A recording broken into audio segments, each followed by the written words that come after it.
Recording इसलिए कर रहे हैं कि ताकि ये रिकॉर्डिंग सबको भेज दें, ताकि सब सुनेंगे और बरकत पाएंगे। बाहर से तो खुदा खादिम, मैं पादरी सिसिल न्यूटन आप सबसे आज बात कर रहा हूँ कि आप जब हम इबादत में हैं तो इबादत हमारी ज़िंदगी का एक ऐसा हिस्सा बन जाता है जहाँ से खुदा को खुशनुदी मिलती है। जब जब आप खुदा की इबादत करेंगे आसमान पर खुशियाँ मनाई जाएंगी, और जब आसमान पर खुशियाँ मनाई जाएंगी तो आसमान का खुदा आपसे बड़ा खुश होगा और एक दिन आके उतर कहेगा मांग तुझे क्या चाहिए। आपको याद आएगा एक दिन वो सुलेमान के पास उतर कर आया, दाऊद का बेटा, दाऊद जो खुदा से बहुत प्यार करता था और खुदा भी दाऊद से बहुत प्यार करता था। बावजूद इसके उससे एक बहुत बड़ी गलती हुई, बहुत बड़ा गुनाह हुआ, उसने माफ़ी मांगी तो खुदा ने माफ़ कर दी। दुनिया में हर कोई गुनहगार है, कभी यह ना सोचे कि हम बहुत अच्छे हैं, नहीं है, गुनहगार सब है, सब ने गुनाह करा। और बाइबल में लिखा रोमियो 3:23 ने सब ने गुनाह करा और सब खुदा के जलाल से महरूम है। यानी हम खुदा का जलाल नहीं देख पाएंगे अगर हम गुनाह में बने रहेंगे। और गुनहगार जब खुदा के जलाल से महरूम है तो वो खुदा की बादशाह में दाखिल भी नहीं होगा। लेकिन 24वीं आयत में लिखा है लेकिन यीशु मसीह पर ईमान रखकर हम मुफ्त में रासबाज बन जाते हैं। क्या बन जाते हैं?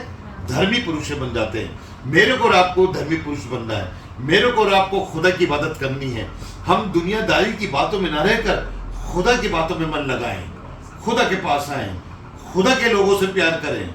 खुदा के लोगों में सब अच्छे नहीं होते, खराब भी होते हैं, खराब भी होते हैं। आपको याद आएगा यीशु मसीह ने एक दिन तमसील बताई, एक दृष्टांत बताया कि एक आदमी ने अपने खेत में अच्छे बीज बोए और रात को शैतान आया और उसमें बुरे बीज भी बो गया। जब वो बीज उगे दोनों तो उसके सेवकों ने कहा क्या तूने अपने खेत में अच्छे बीज नहीं बोए? कि ना हाँ, तो ये बुरे बीज कहां से आ गए, ये जो बुरे पौधे कैसे निकले? तो उन्होंने कहा कहो तो उखाड़ के फेंक दें। उखाड़ के फेंकना बहुत आसान है, लेकिन यीशु मसीह ने कहा नहीं नहीं, इनको भी बढ़ने दो। जब अंत का समय आएगा तो अच्छे खत्ते में जमा होंगे और खराब वाले आग और गंधक की झील में डाल दे जाएंगे। और इसलिए कहा था कि हो सकता है बड़े होते होते वो भी अच्छे बन जाए, क्योंकि अच्छों की संगति में बुरे लोग भी अच्छे बन जाते हैं। तो खुदा चाहता है कि हम खुदा के लोगों के साथ बने रहें। देखिए एक आयत है जो आपको मिलेगी भजन संहिता और उसके 129वीं आयत है, और उस 129वां अध्याय और 5वीं आयत को पढ़ेंगे हम। 129 की 5वीं आयत में कुछ खुदा का बंदा इस तरह फरमा रहा है, सुनिएगा। जितने सिय्योन से बैर रखते हैं, बड़ी ध्यान सुनिएगा। सिय्योन कौन है? खुदा की कौम, क्या चीज? चर्च के लोग। सिय्योन किसे कहते हैं? जहाँ खुदा के लोग होते हैं। जितने सिय्योन से नफरत करते हैं उन सबों की आशा टूटे। उन सबों की क्या टूटेगी? और मेरी उर्दू की बाइबल में लिखा है जितने सिय्योन से नफरत रखने वाले सब शर्मिंदा होंगे और पसपा होंगे। पसपा माने छोटे गिर दिए जाएंगे। हम अगर खुदा के लोगों से नफरत रखेंगे, खुदा के खादिम से नफरत रखेंगे, खुदा के घर से नफरत रखेंगे, खुदा की इबादत से नफरत रखेंगे, तो आसमान का खुदा मेरे को आपको फरमा रहा है कि मैं तुम्हें शर्मिंदा कर दूंगा। बहुत सी चीजें हमें शर्मिंदा कर देंगे, हमारी दौलत हमें शर्मिंदा कर देगी, हमारे बच्चे हमें शर्मिंदा कर देंगे, हमारे ऑफिस के कुलीग हमें शर्मिंदा कर देंगे। वजह सिर्फ एक है कि तुमने सबसे मोहब्बत रखी, लेकिन सिर्फ खुदा के घर से और खुदा के लोगों से तुमने नफरत रखी। कैसी वाली नफरत? सुनिएगा, नफरत क्या होती है? दुआ हो रही है और हम दुआ में जाते हैं, एक दिन कोई बात हो गई, हमने दुआ में जाना छोड़ दिया, हमने इबादत करना छोड़ दी। ये नफरत है, हमने नफरत करी इबादत से। झगड़े सब में है। देखिए कि कलीसिया में अच्छे लोग भी होते हैं, बुरे लोग भी होते हैं। अब हम चाहें कि हम अच्छों से प्यार करते रहे, बुरे से प्यार न करें। यीशु मसीह से पूछिए ना, यहूदा इस्करियोती इतना खराब था और यीशु मसीह कह रहे तुम में से एक मुझे पकड़वाएगा। तो क्या यीशु मसीह ने उससे नफरत करी? किसी को भी उसने अपने हाथ से रोटी नहीं खिलाई थी। किसको खिलाई थी? यहूदा इस्करियोती को, जिसने जो उसे पकड़वा रहा था, जो उसे पकड़वा रहा था, इतना गंदा आदमी, और यीशु मसीह ने उसी से प्यार करा। आज खुदा का कलाम मेरे आपको सिखाना मांग रहा है कि हम खराब लोगों से प्यार करना सीखें। आज की हमारी जो इस हफ्ते की जो लाइन चल रही है, जिस तरह हम अपने अपराधियों को क्षमा करते हैं, तू भी हमारे अपराध क्षमा कर। आज उस बहन ने बहुत अच्छा बोला था, सुना, आई इम्प्रेस, और सही बात उसने बताई। हम अच्छों से प्यार करते हैं, अपराधी से प्यार नहीं करते हैं। अपने रिश्तेदार को माफ कर देंगे, अपने पापा को माफ कर देंगे, अपनी मम्मी को माफ कर देंगे, अपनी औरत को, अपने आदमी को माफ कर देंगे, यहां तक अपने बच्चों तक को माफ कर देंगे। आपको मालूम है, एक लड़का अपने बाप से सब कुछ लेके चला गया और सब कुछ लुटा के आया, और आगे कहने लगा, आए बाप मुझे माफ कर दिया, यही कह रहा था ना। तो क्या कर, उसने से मारा पकड़ गया। इतना खराब लड़का था, सब कुछ लुटा के आ गया, बाल बढ़ गए होंगे, राल टपक रही होगी, कपड़े फट गए होंगे, लेकिन उसके बाप ने उसको अपने गले से ये था मोहब्बत। उसने अपने बेटे को माफ कर दिया। यही जज्बा मेरे और आपके अंदर होना चाहिए। कोई आप पे, आपके मुंह पे थूक के जाए, आपको कोई टेढ़ी निगाह से देख ले, आपको गुस्सा आ जाएगा। अगर आपका पड़ोसी पलंग उठा के इधर लगा देता है, कितना गुस्सा आता है। अरे यीशु मसीह की तो दाढ़ी नोची गई। क्या नोची गई? तो उसने मारा पकड़ के उसे उसको भी सलीब पे से कह रहा था, आए बाप इसको माफ कर। ये जज्बा मेरे और आप में भी होना चाहिए। आज सुनने वालों, आप यीशु के पीछे चल रहे हो, लेकिन आप यीशु मसीह की तरह किसी अपराधी को माफ नहीं कर रहे हो। माफ करना सीखो। अगर आप माफ कर देंगे तो आसमान पे तुम्हारे गुनाह भी माफ किए जाएंगे। एक दिन हमने आसमान पे जाना है, और वहां पे हमारा लेखा लिखा जाएगा, तो ये खुदा बाप कहेगा, तुमने ये गलती करी, ये गलती करी, ये गलती करी, ये गलती करी, तब हम खुदा बाप माफ कर दे, यही तो कहेंगे वहां पे भी। तो मानो खुदा बाप कहे, तूने अपने उस भाई को नहीं माफ करा, मुझसे क्यों माफी मांग रहा है? पौलुस कह रहा था कुलसी की कलीसिया से, अगर तुम अपने अपराधियों को माफ करेंगे तो आसमान पे तुम्हारे भी पाप क्षमा किए जाएंगे, और वहां पे कोई पापी प्रभु के राज्य में दाखिल नहीं हो सकता जब तक हम माफ नहीं करें। यीशु मसीह को दुनिया में भेजा ही क्यों था? माफी करने के लिए तो भेजा था, सजा देने को ही भेजा था। हम इंसान एक दूसरे को सजा देते हैं। बाइबल में लिखा, फाड़ खाने वाले कुत्तों की तरह काम मत करो, क्योंकि कुत्ता क्या करता है? फाड़ खाता है। हम इंसान हैं, हम यीशु मसीह की तरह काम करें। कोई तेरी एक गाल पे चाटा मारे तो तू भी उसको मुक्का मार दे। ये क्या लिखा है? कोई तेरी एक गाल पे चाटा मारे तो दूसरा ले भाई यहाँ पे भी मार दे। अमर तुम्हें तो कुछ कहा ही नहीं और तुम्हें इतना बबीला हो गया। हम बहुत बार गुस्सा हो जाते हैं और गुस्सा चरम सीमा पे आ जाता है, और जब गुस्सा चरम सीमा पे आता है तो दिल करता फाड़ता है किसी को, क्योंकि शैतान अभी हमारे पास से दूर कोई गया। शैतान अय्यूब से भी तो कोई दूर गया था, शैतान तो उसके साथ ही था, और उसने उसको ऐसी अजियतियां दी कि मेरे और आप जैसा आदमी होता तो कब का खुदा से दूर चला जाता। लेकिन नहीं, उसने खुदा को नहीं छोड़ा। हम हल्की सी बातों में, हम हल्की सी किसी के साथ टकराव में सबसे पहले क्या करते हैं? ठीकरा कहां फूटता है? खुदा के घर पे। ठीकरा कहां फूटता है? खुदा की इबादत पे। हालेलुया। आप समझ रहे होंगे मेरी बात। और बात यही है कि हम अपनी बातों को खुदा के घर से अलग रखें। आपके भाई से झगड़ा हो गया तो इसका मतलब कोई जहां पे भाई जाएगा तो तुम नहीं जाओगे, जाना है। हमने खुदा की इबादत करनी, हम भाई के घर कोई जा रहे हैं, हम चर्च में पादरी के लिए कोई जा रहे हैं, हम चर्च में किसी और के लिए कोई जा रहे हैं, हम चर्च में किसके लिए जा रहे हैं? आसमान के खुदा के लिए। भाई जैसा बोओगे उसे काटोगे, और हर कोई अपनी अच्छी फसल काटना चाहता है। कोई नहीं चाहता मेरे आम खराब वाले निकले। तो हम एक बात का याद रखें कि हम खुदा की कौम से कभी भी नफरत ना करें, चाहे कितने ही झगड़े हो जाए, चाहे कितनी मुक्का मक्की हो जाए। लेकिन आप खुदा के लोगों से प्यार करना सीखिए, और जब आप खुदा के लोगों से प्यार करेंगे, आसमान का खुदा आपसे प्यार करेगा। हालेलुया। खुदा बाप आपको बरकत देने जा रहा है। कभी भी सयून यानी खुदा के लोगों से नफरत मत करना। ये नहीं वो अच्छे है, पादरी अच्छा है, पादरी अच्छा पढ़ता है, हम इनसे मोहब्बत रखेंगे। नहीं, इनके साथ वाले बड़े गंदे हैं, हम उनसे मोहब्बत नहीं। यीशु मसीह ने तो अच्छे से भी मोहब्बत करी और बुरे से भी। उन्होंने क्या कह रहा था, डॉक्टर किसके लिए होता है? बीमार वाले के लिए ना, अच्छे वाले के लिए कोई होता है। मैं अच्छा हूं तो मेरे लिए कोई डॉक्टर है। हाँ, संगीता को थोड़ी तकलीफ रहती है, इसको डॉक्टर की जरूरत है। यही आप डॉक्टर का काम करिए, आप अच्छे से मोहब्बत मत करिए। उससे करिए जो बड़ा निकम्मा है, उससे करिए जो बड़ा मुंहफट है, उससे करिए जो आपको यूं ही सुना देता है। आपके पास बड़ी ताकत है, आप कुछ भी कर सकते हो, उसका मार के उसका खून निकाल देंगे। लेकिन सहन शक्ति, यीशु ने क्या करा? सहना सीखा। उसने खुदा के लोगों से नफरत नहीं करी।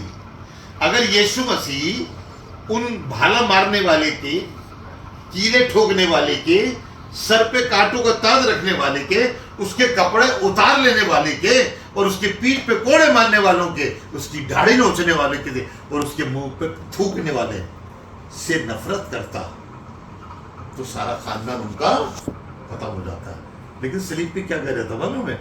आए बाप, इनको माफ कर। अरे अभी तो आपको कोई दुख ही नहीं मिला, मुझे अभी कोई दुख ही नहीं मिला है। मैंने अपनी 36 साल की खुदा की जिंदगी में बड़ी अज्जतियां सही हैं, बड़े मैंने दुख सहे, अपने घर वालों से सहे, चर्च के लोगों से सहे, लेकिन कभी भी मैं उनके खिलाफ खड़ा नहीं हुआ। दुआ करी, खुदा बाप तू इसे बदल दे। आज बहुत से लोग जो खुदा के कहलाते हैं, मुझे बड़ा दुख होता है कि वो पवित्र आत्मा की बात करते हैं, और मुझे लगता भी है ये दुआ करने से पवित्र आत्मा है। लेकिन जब हम उनको देखते हैं, उन लोगों को, कि हल्की सी बात पर इतना मुक्का माकी करने लगते हैं, इतने झगड़े होने लगते हैं, एक दूसरे के खिलाफ हो जाते हैं, तो मैं सोचता हूं उसके पास पवित्र आत्मा नहीं।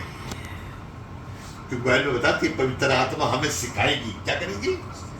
हमारा जैसे हमारी टीचर हमें सिखाता है, बेटा ए फॉर एप्पल ऐसे लिखते हैं, तुम्हें भी सिखाया होगा शुरू में जब गए होंगे, नहीं बेटा ये गलत बात नहीं, ऐसे बनाते हैं। ऐसे खुदा में सिखाता है, खुदा ने पवित्र आत्मा को भेजा हमें सिखाता है और बताता है, वो बातें हमें याद दिलाएगा जो खुदा ने हमसे कही है। इसने तेरे को गाली दी, इसने तेरे खिलाफ बोला, अरे छोड़, भूल जा। नहीं, हम कैसे भूल जाए? क्योंकि शैतान अभी अंदर बैठा है, क्योंकि पवित्र आत्मा ही नहीं है हमारे पास। क्योंकि बाइबल में लिखा पहला शमूएल 10वें बाब की 6 आयत में, लेकिन जब पवित्र आत्मा तुम पर आएगा तो भाई तुम बदल जाओगे। हमारे पास पवित्र आत्मा आया ही नहीं है, इसलिए बदले नहीं। हल्की सी बात के अंदर हमारे ढूंढा करने लगते हैं, हमारा चेहरा बिगड़ जाता है। बाइबल में लिखा बहुत से लोगों का चेहरा बिगड़ा, कब? जैसे कैन का भाई हाबिल था, हाबिल खुदा को प्यारा था और कैन खुदा को प्यारा नहीं था। हाबिल की भेंट खुदा ने कबूल कर ली और कैन की भेंट कबूल नहीं करी, तो बाइबल में लिखा है कैन का मुंह बिगड़ गया। आसमान का खुदा उतर के आया और कहने लगा, आए कैन, तेरा मुंह क्यों बिगड़ा हुआ है? जब हमें कोई दुख मिलता है ना, जब हमें कोई कुछ कह देता है, हमारा चेहरा लाल हो जाता है और उससे चाहता है यार अभी उठ के ऐसे लात वात मारे और करे। तभी खुदा की रूह कहती है, भाई तेरा चेहरा क्यों बिगड़ गया? तू तो इतना अच्छी थी, तू तो इतना अच्छा था, आज तुझे हुआ क्या? मैं कोंडली के अंदर बैठ कर आपके साथ बात कर रहा हूं। अब असेंबली बिलीवर चर्च कोंडली के अंदर आज हम 6 लोग बैठे हैं और 6 लोग 6 दिन तक खुदा ने काम करा, 7वें दिन आराम करा। हम 6 दिन है खुदा के। खुदा बाप आज हम 6 को बड़ी बरकत देगा। वो बदनसीब है जो आज नहीं आए, अगर वो आज आते तो उन्हें भी खुदा दुगनी बरकत देता। हम खुदा के लोग हैं। कैन का मुंह बिगड़ा, कैन ने खुदा का कहना नहीं माना। बाइबल ने कहा अगर तू भला करे तो क्या तेरा भला? उसका छोटा भाई सयून था, उसका क्या था? सयून था, 2 ही तो भाई थे, वो बड़ा कैन, छोटा सही वो हाबिल। लेकिन उसे सयून से नफरत हो गई, वो शर्मसार हुआ, खुदा ने उसको शराप दिया जहां जहां तू जाएगा लोग तेरे को पत्थर मारेंगे।